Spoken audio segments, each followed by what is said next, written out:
Everything in your background it feels super science fiction, and Yeah, everything here at CMS feels like it's maybe 98 or 2012.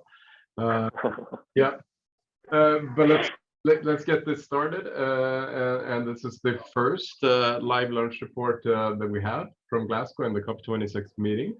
My name is Daniel Mosberg. Work here with outreach and education at CEMUS. And we have one brave in-person guest here, and we have you, Ash, in Glasgow, reporting, and we'll see if your internet connection also works, or maybe it's ours here as well. So I think we can keep this fairly informal, and just get a sense of the mood. In Glasgow, I followed a couple of events yesterday. We also watched the climate change leadership event in the Nordic Pavilion this morning on basically the Nordic countries and their initiatives around climate change. So, but maybe we can just start with you, Ash, and just get us starting where you are and your sense of events so far and what you've been up to. Yeah, so I'm at the moment sitting in the Action Hub, which is where there's various different news organizations. So I can see there's a climate live booth just across from me. And there's lots of, so this is where COP TV is, so they're going to be doing the recording. Throughout the week, I've literally just got in. So yesterday I came and I picked up my badge. I came in at about 8:30, 9 o'clock, and it was all pretty quiet and easy.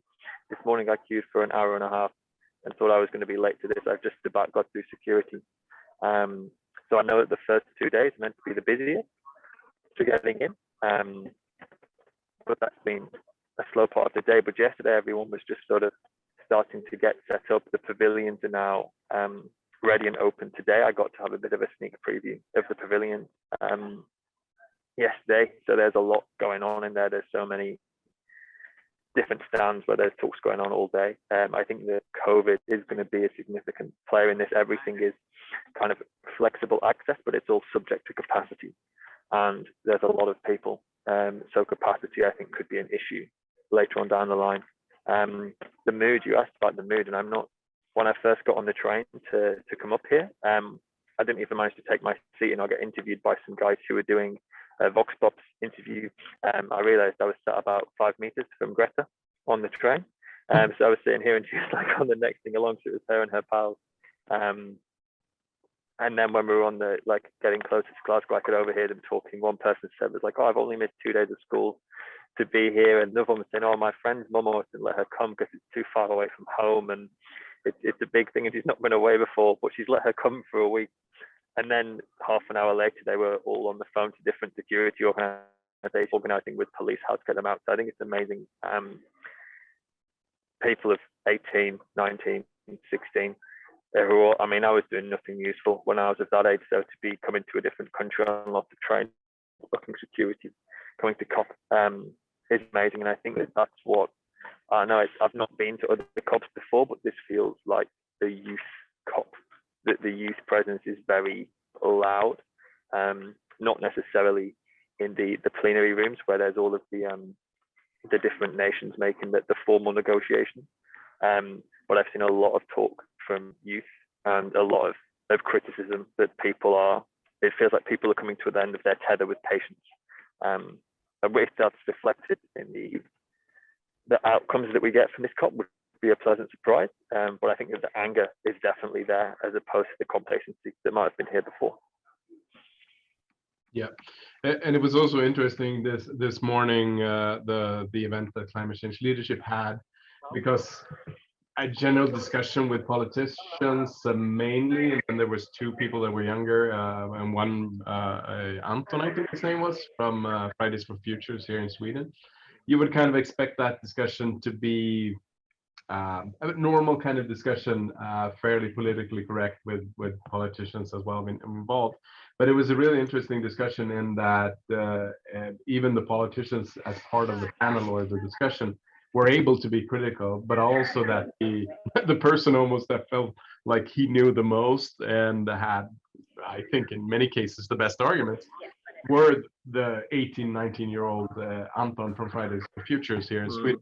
So it was really interesting to see also how age or experience, or whether you're a researcher or not, it shouldn't really matter, but it didn't really matter in that discussion either. So it's not like experts telling everybody else or telling the public or telling young people what to think or what to do.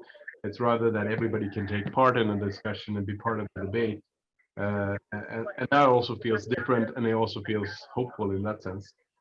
Uh, but were you part of any of the because I watched another thing yesterday, the COP26 coalition, their kickoff that they had in the afternoon.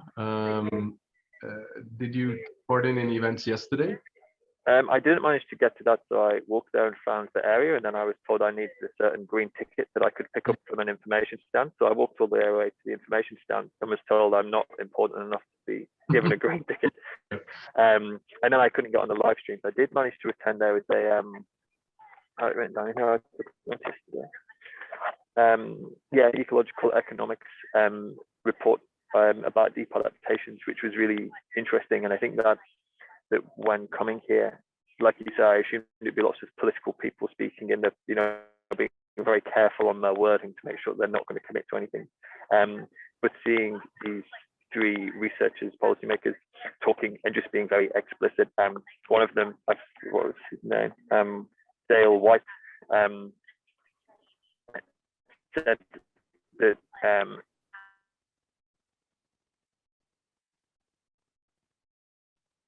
we're kind of losing you with the connection. I don't know if you still can hear us.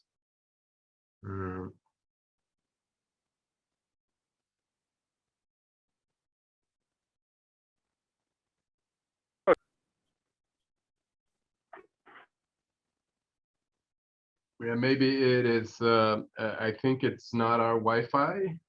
It might be, but I think it might be your Wi-Fi. Now it's back. That's possible. Yeah, maybe it's just me. Maybe I'm sitting in the way of the ES Central Wi-Fi. Maybe not. No. But now it's frozen again. It's kind of like you adjust the TV antenna. Yes.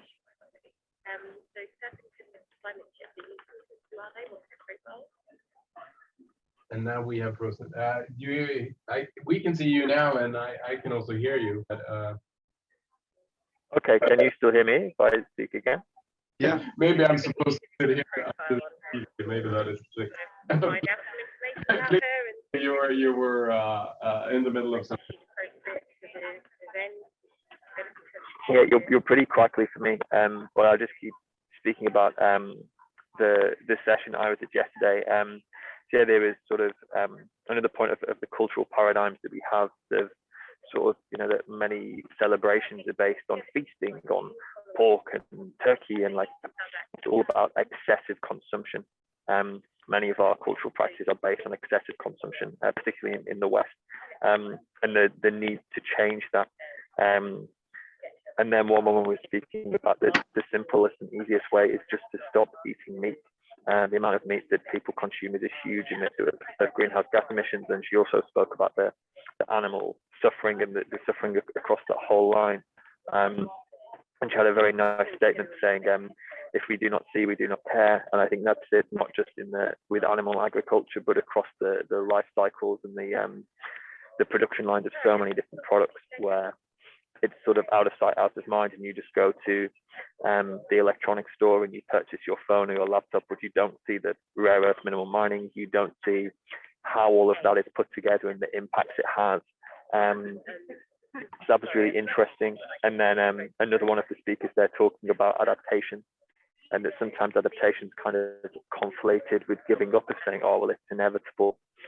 This is going to come where there's nothing we can do. But in reality, I mean, it's definitely here. There's the trains into Glasgow, all of those lines had flooded.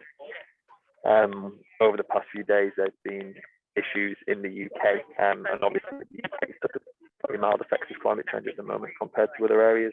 And the need to kind of, instead of just building higher seawalls and adding more air conditioning to make it cooler, to sort of building adaptations that work with nature. So this can include like creating wetlands instead of seawalls, and doing that the wetlands actually sequester carbon, which acts as a mitigation tool, and then they're wetlands so they can also deal with flooding, which acts as an adaptation tool. This is described by the host. His name is Richard Reed. As the deep adaptation that's needed to really try and change the way we think about these things, that we can't just build high walls anymore. We have to start working with nature and trying to align and, accept not defeat, but accept change instead of keep trying to fight this change, because it's a losing battle. But that's also super interesting in the way that you can think about mitigation, lower emissions as a very technological, build renewable energies, build huge fossil free, like they call it, steel plants or whatever. But you can also think about mitigation as being something that is not high tech, rather reducing energy use and other things that are a bit more low tech. But I think the same thing also goes for adaptation. It could be gigantic seawalls like we talked about, but it could also be something that is not so high tech and more local in that sense as well. Not saying that one thing have to be better than the other thing as well. Yeah, especially in cities. I mean, the cities often get a lot hotter than rural environments because of the, it's concrete, it's steel. You've got surfaces that absorb heat and lots of traffic going through them. And to simply add green walls into cities can reduce the surrounding temperatures by 3 or 4 degrees in the summertime. And while doing that, that those plants can also filter the air. You can also use them to filter the water, and then you can reuse that water for, not necessarily for drinking water, but for, showering or washing processes. So there's a lot that can be done if you use a kind of biological nature-based design, what would be called biophilic design. And there's a lot that can be done to incorporate the adaptations and the mitigations together, but it just requires that different way of thinking. Yeah, and now I think you the Wi-Fi froze up as well.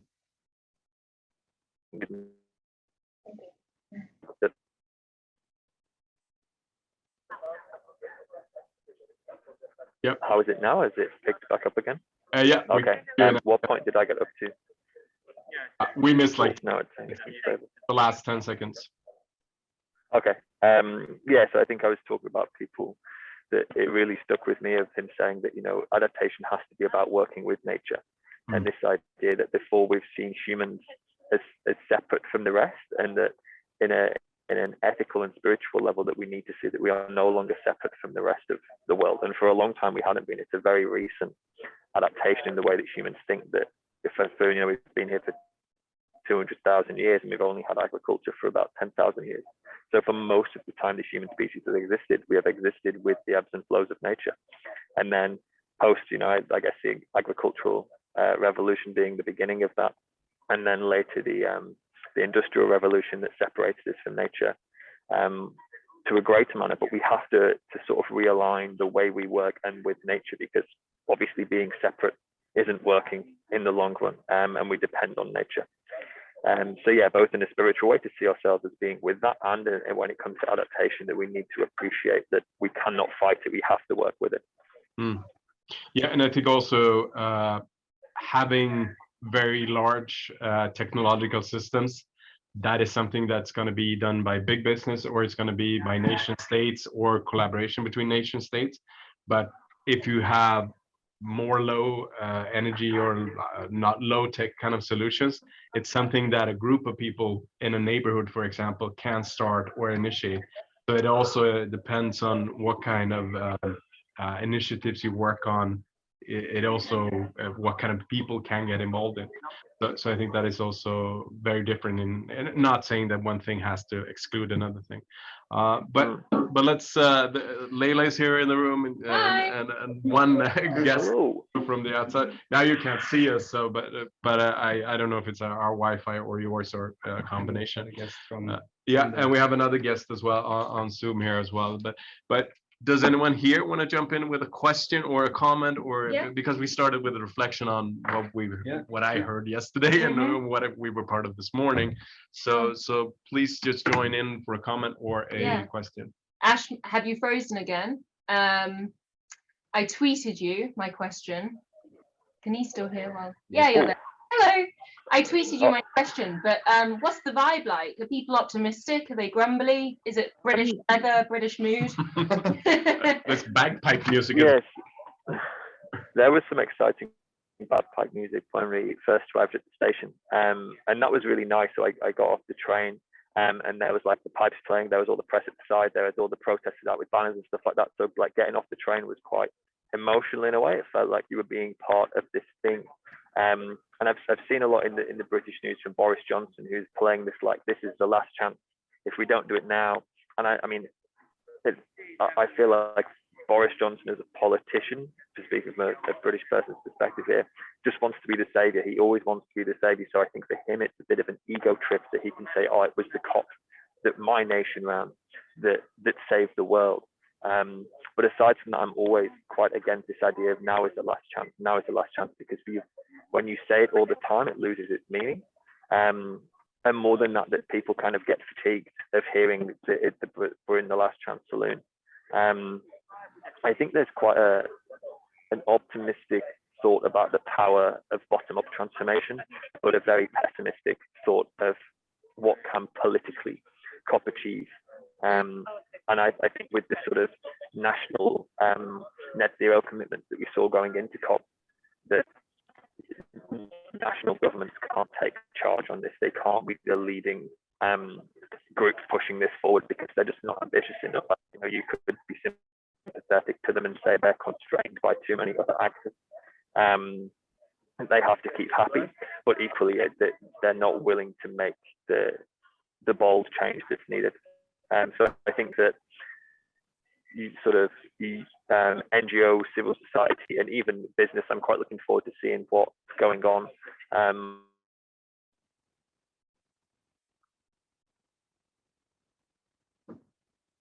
You froze again.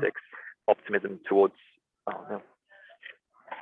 I'll try again from now. My quick answer to that question. Just 3 seconds. So that's fine. Go ahead.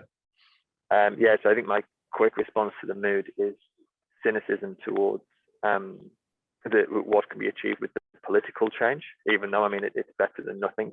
But there's a growing optimism and ambition around what can come from the bottom up, if that's from civil society organizations, youth, or the private sector. A woman at the end of the session yesterday was just sitting in the audience and was asking questions and said, "Nothing succeeds like an idea whose time has come," which is a quote from Victor Hugo.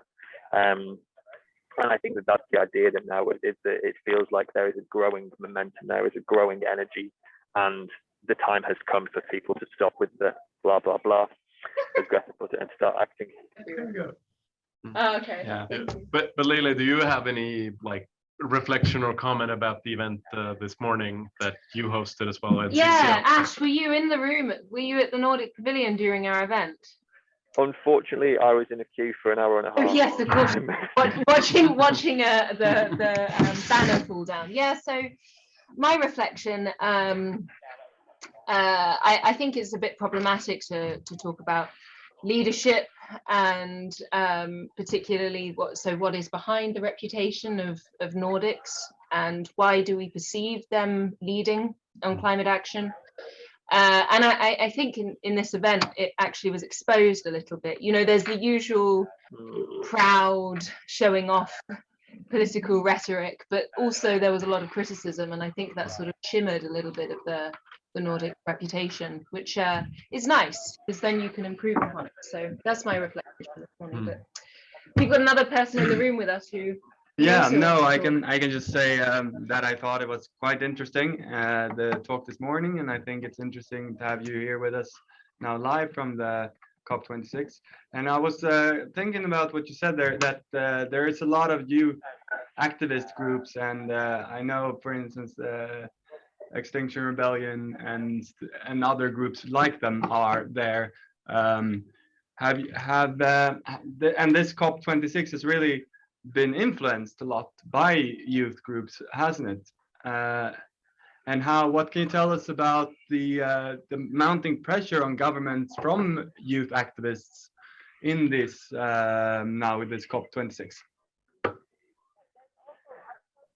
Yeah, I think that the youth, you know, for the past few years, I guess it was 2018 that the Fridays for Future strikes began, and then they really accelerated rapidly. I mean, there was over 2 million people by 2019, and then COVID came and slowed it up for a long.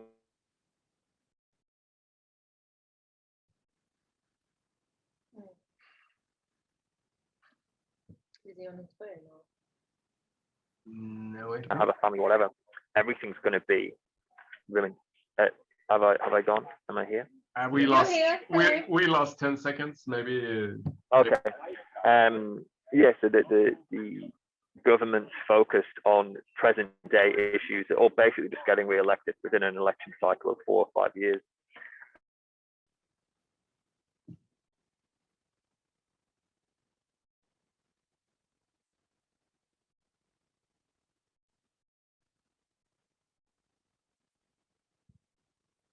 Now he's completely disconnected. It's a different. I'll wait a few seconds. Hopefully I'm back online now. But I know in the book Carbon Democracy by Timothy Mitchell, so he references different strikes, and that coal pit miners would go on strike to get better wages or better pay, and the same with sort of factory workers. And it would work quite efficiently, because if the workers go on strike, then no coal is getting dug up or no cars are being made, so there's no profit being made. So that kind of strike with those people for that purpose, they have quite a bit of leverage. But with the youth being on strike, if thousands of kids don't turn up to school, like, what difference does it make? Who suffers at the end of that? And I think that inability to have that leverage has kind of pushed the bigger and bigger action to happen on the streets. But whether that bigger and bigger action on the streets is powerful enough to kind of cancel out the power of lobbying that's happening from governments or to governments from fossil fuel or business interests is a different question, I think. Yeah, but I think it's interesting. To answer your question, it was quite a long run. I think it's interesting what you mentioned there with the youth not having a vote, so to say. They're not the demographics that are voting for politicians. So in that regard, how much do the politicians actually care about these strikes and oppositions? Yeah, and I think demographics are really important now. So as we all live with an aging population, that your voter base as a political party is older than it's ever been. So in the UK, the average age is 40. And that means, and you know, if you've already got people from 0 to 18 can't vote, so you only have 18 to 40. So what's that? Then yeah, it's just over 20 years. And then on top of that, you have 40 plus years, you know, or 50, 60 years who are going to vote. So it's that even if we had 100% turnout for across all points and people voted what was in their best interest, the youth would always lose out. And I think that political parties know this. So I mean, I can speak for me understanding the UK best, that over the past 10 years there have been austerity and there have been cuts to youth services, to schools.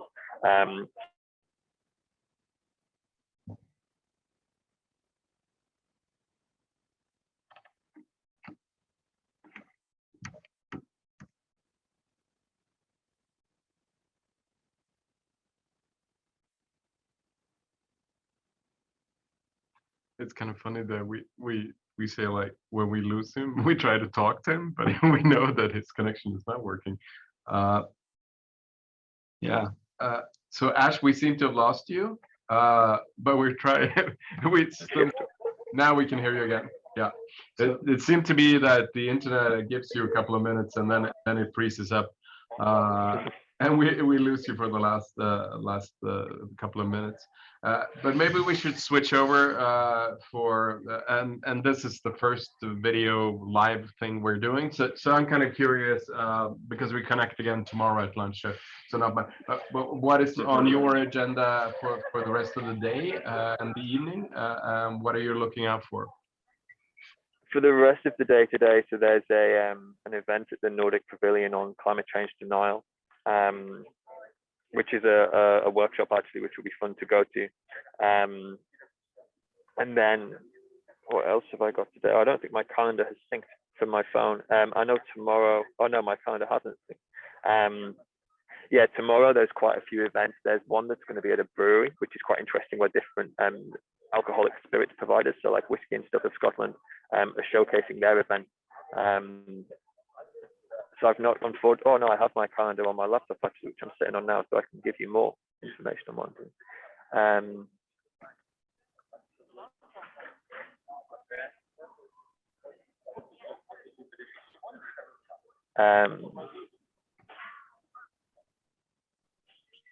Yeah, and then there's a conference about the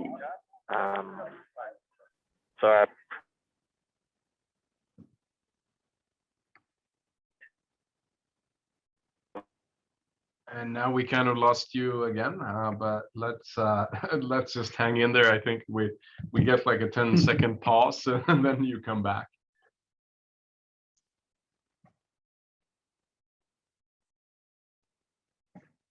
But yeah, so today to attend a session about the potential to finance better landscape development from the global south, and how I guess it would be companies. It's a guy who works for basically an environmental business think tank. So I'm guessing it's going to be how can we use private finance to help restore landscapes in the global south that are in a way that's benefiting with social and environmental aspects. And then apart from that, I'm just going to walk around all the pavilions and see who I find and what happens. Yeah, that's perfect. And I think also for a lunch report and everything, and since also internet is kind of working, I think this was perfect. We can, I can turn up the recording and we can just sync a couple of things. So thank you, Ash, and then we'll see you tomorrow, 12:15 Swedish time, here in CEMUS Library, but also we have the Zoom links on our webpage as well. So see you then, and I'll upload this to YouTube as well. I'll edit it and just put it up there, so it is on that playlist. So thank you, Ash, and we'll turn up the recording. Thanks, everyone.